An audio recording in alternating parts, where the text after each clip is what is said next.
كذكركم آباءكم أو أشد ذكرا قال النبي صلى الله عليه وسلم قال تعالى أنا عند ظن عبدي بي إذا هو ذكرني في نفسي ذكرته في نفسي إن ذكرني في ملأ ذكرته في ملأ خيرا منه أو كما قال عليه الصلاة والسلام۔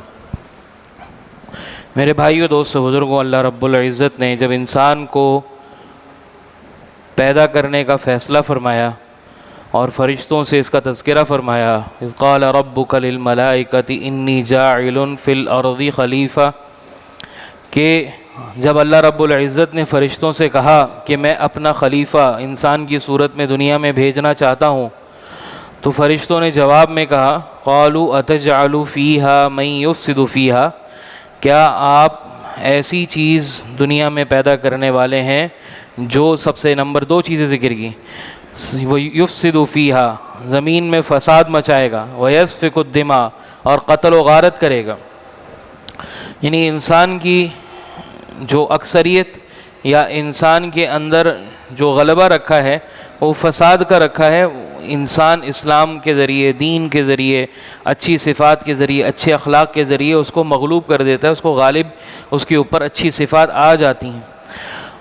اور اپنے بارے میں ذکر کیا، یعنی فرشتوں نے اپنے بارے میں کہا وَنَحْنُ نُسَبِّحُ بِحَمْدِكَ وَنُقَدِّسُ لَكَ، یعنی ہم آپ کی تسبیح بیان کرتے ہیں، آپ کی پاکی بیان کرتے ہیں، یعنی ہم آپ کی تسبیح کرنے والے ہیں، آپ کا ذکر کرنے والے ہیں۔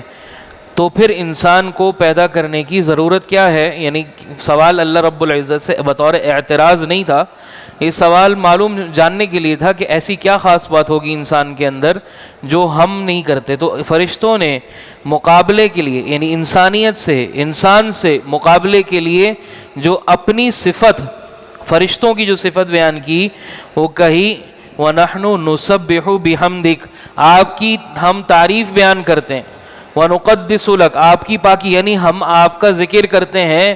تو ہم انسان سے بہتر بظاہر شاید ہو سکتا ہے ہو، تو انسان کو پیدا کرنے کی ضرورت نہیں ہے۔ تو میرے بھائیو، دوستو، بزرگوں، اس سے بات پتہ چلتی ہے کہ اللہ رب العزت نے فرشتوں کو جو پیدا کیا ہے، وَإِن مِّن شَيْءٍ، صرف فرشتوں کو نہیں، اللہ قرآن میں فرما رہے وَإِن مِّن شَيْءٍ إِلَّا يُسَبِّحُ بِحَمْدِهِ، کہ دنیا کے اندر جو بھی چیز ہے وہ اللہ کی حمد و ثنا میں ہے، اللہ کی تعریف کرتی ہے، اللہ کا ذکر کرتی ہے۔ وَلَٰكِن لَا تَفْقَهُونَ تَسْبِيحَهُمْ، ان کی تسبیح کو تم پہچان نہیں سکتے، سمجھ نہیں سکتے۔ یعنی زمین، آسمان، چاند، سورج، ستارے، درخت، پرندے، یہ سب کے سب اللہ کا ذکر کر رہے ہیں، لیکن تمہیں پتہ نہیں چلتا۔ تو اللہ رب العزت نے، اسلام نے ہمیں جو احکامات عطا کیے ہیں، اس میں ہر حکم کے اندر کوئی نہ کوئی قید لگائی ہے۔ قید کا مطلب ہے کہ تعداد کے ساتھ متعین کر دیا، اتنی مرتبہ کرنا ہے، اتنی بار کرنا ہے، اس وقت کرنا ہے، اس وقت نہیں کرنا۔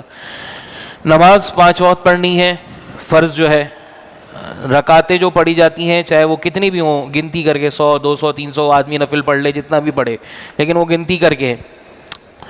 روزہ 1 مہینے کا فرض ہے، حج 1 مرتبہ فرض ہے، زکوٰۃ 2.5% ہے، لیکن ذکر کرنے کے بارے میں اللہ نے خود قرآن میں کہا فَاذْكُرُونِي وَاذْكُرُوا اللَّهَ ذِكْرًا كَثِيرًا يَا أَيُّهَا الَّذِينَ آمَنُوا اذْكُرُوا اللَّهَ، اے ایمان والو اللہ کا ذکر کرو، کتنا؟ اذْكُرُوا اللَّهَ ذِكْرًا كَثِيرًا، کثرت سے ذکر کرو، تعداد متعین نہیں کی۔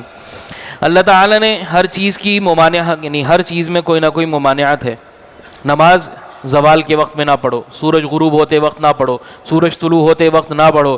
روزہ سال کے 5 دنوں میں، یعنی پہلی شوال کو اور اس کے علاوہ ایام تشریق 10 ذی الحج، 11 ذی الحج، 12 ذی الحج، 13 ذی الحج، یہ 5 دن سال کے روزہ نہ رکھو۔ اسی طرح حج سال میں اس ٹائم پہ، اس وقت میں کر سکتے ہو، اس کے علاوہ حج نہیں ہو سکتا۔ عمرہ ان حج کے دنوں میں، ان 4 دنوں میں جو حج ہو رہا ہوتا ہے 3 دن میں، اس دن میں وقوف عرفہ والے دن عمرہ نہیں ہو سکتا۔ تو ہر عبادت میں کہیں نہ کہیں روک ہے، منع کر دیا کہ اس وقت میں عبادت نہ کرو۔ ذکر کرنے سے کسی وقت بھی منع نہیں کیا، یہاں تک کہ بستر پر لیٹے ہوئے بھی ذکر کرنے سے منع نہیں کیا۔ آپ صلی اللہ علیہ وسلم نے فرمایا بعض ایسے لوگ ہیں قوم یدخلون الجنت، اور ایک روایت میں آتا ہے اعلی منازل الجنہ، بڑے اونچے درجات کو جنت میں پہنچ جائیں گے، یذکرون اللہ، جو اللہ کا ذکر کرتے ہیں، علی فرش ممہدۃ، نرم بستروں پر. یعنی اگر ذکر کرنا، اللہ کی یاد کرنا، اللہ کا ذکر کرنا بیٹھ کر باوضو ہو کر اہتمام کے ساتھ، اس کی فضیلت تو الگ ہی ہے. جو سوتے ہوئے بغیر اہتمام کے ساتھ بستر پر لیٹ کر بھی ذکر کرے گا تو آپ صلی اللہ علیہ وسلم فرما رہے ہیں جنت کے اعلیٰ درجات میں چلا جائے گا. تو میرے بھائیو، دوستو، بزرگوں، اللہ رب العزت نے اپنی یاد کو، ذکر کو انسان کے لیے ایسا رکھا ہے کہ وہ کسی وقت بھی کر سکتا ہے. آپ صلی اللہ علیہ وسلم نے فرمایا، آپ حضرت عائشہ رضی اللہ عنہ نے فرمایا، کان یذکر اللہ علی احیانہ کلی، آپ صلی اللہ علیہ وسلم اللہ کا ذکر ہر وقت کرتے تھے. ہر وقت، یعنی ہر وقت میں کوئی وقت دن اور رات خالی نہیں رہتا تھا جس وقت آپ صلی اللہ علیہ وسلم اللہ کا ذکر نہ کرتے رہے ہوں. اور اب یہ ذکر ہوتا کیا ہے؟ عموماً لوگ سوال کے پوچھتے ہیں، ذہن میں آتا ہے کہ بھی ذکر کیا کرنا چاہیے، کیا ہے ذکر؟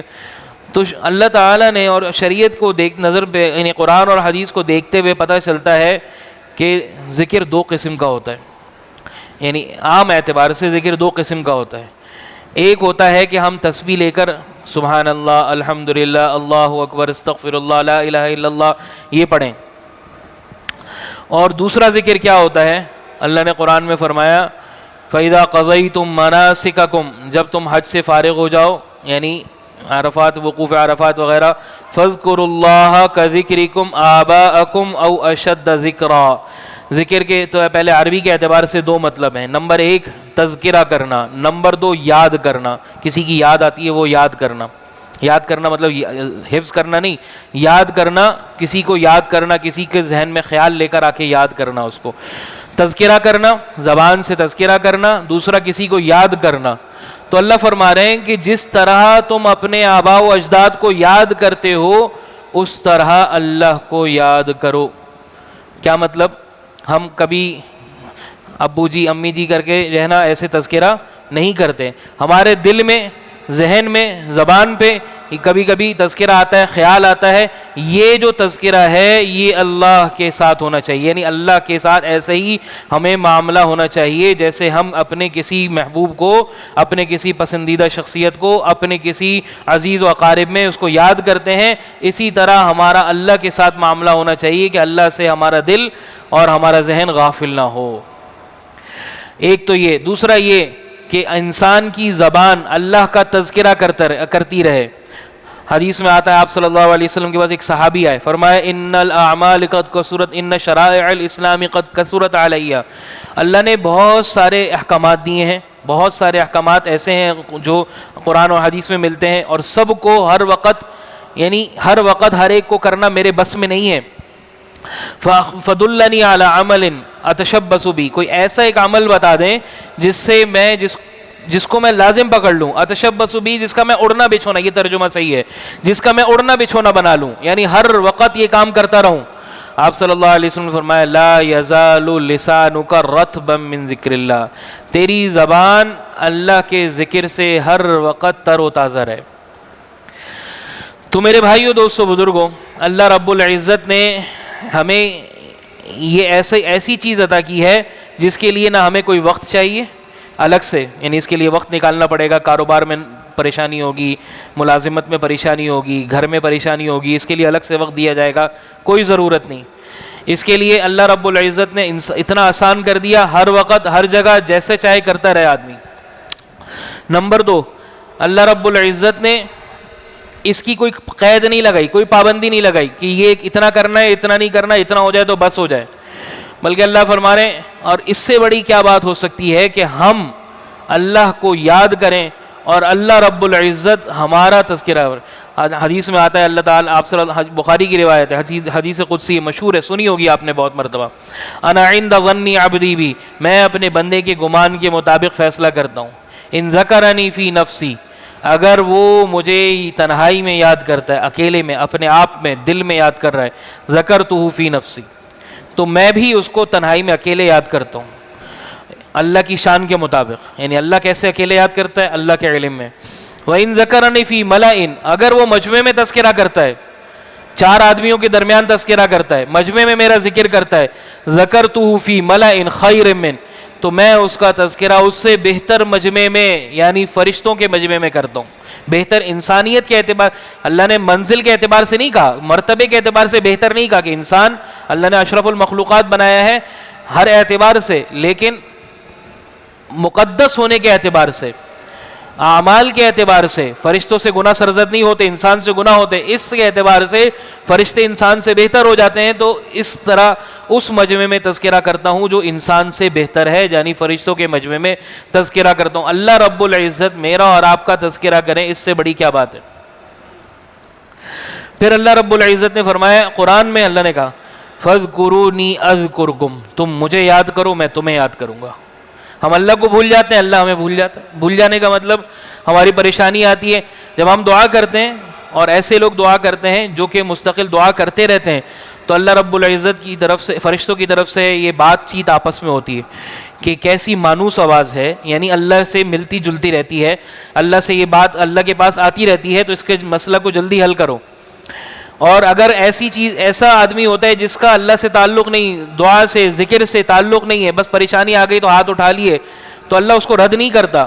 لیکن اللہ، فرشتے کہتے ہیں کیسی غیر مانوس آواز ہے کہ جو کبھی کبھی آتی، یعنی مصیبت کے بعد اللہ کو یاد کر لیا، مصیبت چلی گئی اللہ کو بھول گئے.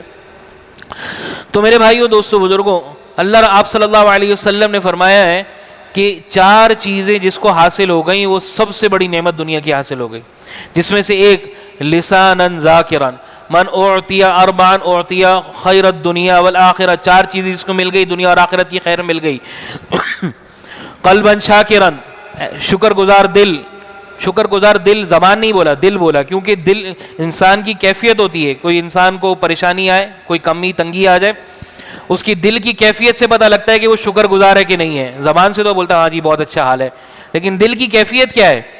دل میں ناراضگی ہے، چڑچڑاہٹ ہے، یہ اعتراضات ہیں، یہ کیوں ہوا، وہ کیوں ہو گیا، ایسا کیوں ہے، یہ نہیں ہے، وہ نہیں ہے، یہ شکر گزار نہیں ہے. اس لیے اللہ نے کہا وَقَلِيلٌ مِّنْ عِبَادِيَ الشَّكُورُ، بہت ہی تھوڑے بندے ہیں جو شکر گزار ہیں. تو قلباً شاکرن، لساناً ذاکرن، ذکر کرنے والی زبان بہت آسان ہے، کوئی مشکل نہیں. عادت بن جائے تو کوئی مشکل ہی نہیں. ہر وقت زبان چلتی رہے، زبان چلتی رہے. آپ گھر میں کام کر رہے ہیں، بیٹھے میں زبان کو چلتا رہے اللہ کی یاد میں، جو بھی دل چاہے. کون سا، عموماً لوگ پوچھتے کون سا ذکر افضل ہے، کیا کریں؟ بھائی جو دل چاہے، جس میں زیادہ دل لگے نا وہ کر لیں. اگر صرف اللہ کا نام لینے میں دل لگے یہی کہہ دیں، سبحان اللہ کہنے میں دل لگے یہ کہہ دیں، الحمدللہ کہنے میں دل لگے یہ کہہ دیں. سبحان اللہ سے دل ایک ہو جائے کہ بھائی بس اب اس کے بعد کچھ اور کرنا چاہیے، ملال پیدا ہو جاتا ہے تو دوسری چیز کرنی چاہیے، الحمدللہ کہنا شروع کر دیں، اللہ اکبر کہنا شروع کر دیں، استغفر اللہ کہنا شروع کر دیں، جو اچھا لگے وہ کہنا شروع کر دیں. پھر اس کے بعد عادت بنا لیں. جب ذہن میں خیال آئے کہ ذکر کرنا ہے، زبان کو چلانا ہے، زبان چلتی رہے. کوئی ضروری نہیں ہے کہ آدمی جو ہے وہ باوضو حالت میں ہو اور بیٹھا ہوا ہو، قبلہ رخ ہو، بستر پہ لیٹے میں ہے زبان چلتی رہے، بیٹھے میں ہے، کاروبار پہ ہے، دکان پہ ہے، کسٹمر نہیں ہے، زبان چلتی رہے، اپنے ملازمت پہ ہے، کمپیوٹر پہ کام کر رہے ہیں، کوئی لکھت پڑھت کر رہے ہیں، زبان چلتی رہے. عادت بنا لیں. تو میرے بھائیو، دوستو، بزرگوں، اگر ہم اس چیز کی جب عادت بنا لیں گے تو ہر وقت اللہ بھی ہمیں یاد کرتا رہے گا. جب اللہ ہمیں ہر وقت یاد کرتا رہے گا تو ہوگا کیا؟ اللہ رب العزت کو ہماری ہر حالت کی ویسے ہی علم ہے، ہر حالت اللہ رب العزت اس کے حل اللہ رب العزت کی طرف سے آتے رہیں گے. اللہ رب العزت اپنے خاص بندوں میں تذکیر شمار فرما لے گا. سب سے بہترین عمل یہ اس وقت ایسا ہے کہ جس کے لیے کسی بھی اہتمام کی ضرورت نہیں ہے. اللہ تعالی ہم سب کو ذکر کثیر کرنے کی اہمیت توفیق عطا فرمائے، ہمیں اس کی سمجھ عطا فرمائے کہ اللہ رب العزت کو کیسے یاد کرنا ہے. اللہ کو بھول جاتے ہیں، اللہ ہمیں بھول جاتا ہے، پریشانیوں میں پڑ جاتے ہیں، دشمنوں میں مصیبت آ جاتی ہے، شیطان دشمن ہے، نفس دشمن ہے، دنیا بھی دشمن ہے، وہ ہمارے اوپر غالب ہو جاتے ہیں. جب اللہ ہمارے ساتھ ہوگا، ایک روایت آخر میں سنا دیتا ہوں. آپ صلی اللہ حدیث قدسی میں اللہ فرماتے ہیں کہ اذا ذکرنی، جب مجھے ذکر کرتا ہے، اس کی انا معہ، میں اس بندے کے ساتھ ہوتا ہوں. ما تحرکت بی شفتا، جب تک کہ اس کے ہونٹ ہلتے رہے میری یاد میں، انا معہ، میں بندے کے ساتھ ہوتا ہوں. اللہ کی معیت مل جائے کیا بڑی، اس سے بڑی کیا بات ہے. اللہ ساتھ ہے، کوئی کچھ نہیں کر سکتا، کتنا ہی بڑا دنیا کا دشمن کیوں نہ ہو، کوئی کچھ نہیں کر سکتا. اللہ رب العزت ہم سب کو عمل کی توفیق عطا فرمائے. وآخر دعوانا ان الحمد للہ رب العالمین.